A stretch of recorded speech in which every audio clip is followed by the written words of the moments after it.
Confidence assessment is the final analytical step in an investigation. It is where we move beyond simply stating a finding and begin communicating the strength and reliability of that finding to decision makers. Confidence assessment gives leaders a sense of how stable the facts are, how much risk remains, and how firmly the evidence supports the conclusion.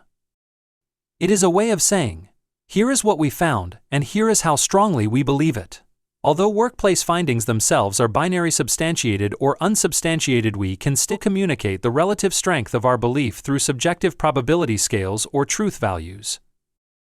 High confidence corresponds to truth values near the top of the scale, where the evidence is very strong. This level is reached when conclusions are supported by admissions, clear direct evidence such as CCTV or unaltered digital artifacts, and multiple sources of independent corroboration. Moderate confidence sits in the middle of the scale.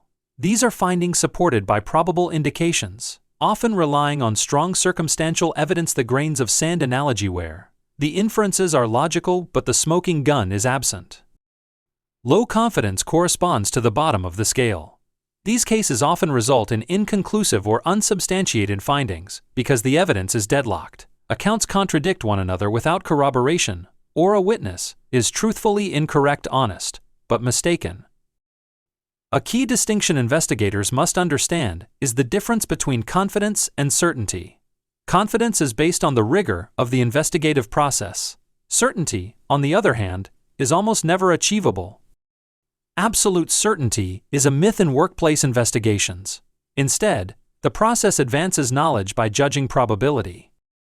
Confidence grows when an investigator follows a disciplined methodology, whether it is the PEACE model, multiple working hypotheses, or a structured decision justification framework. When the methodology is sound, the conclusion is likely to be correct, even if perfect certainty is impossible.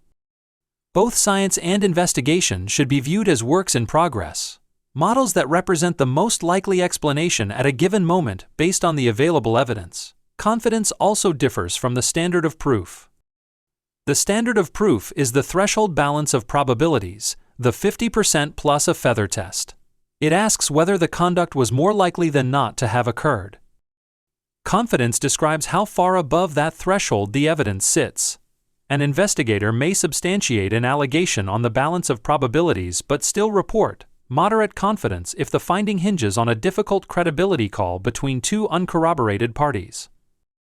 The finding meets the legal threshold, but the stability of the conclusion is more modest.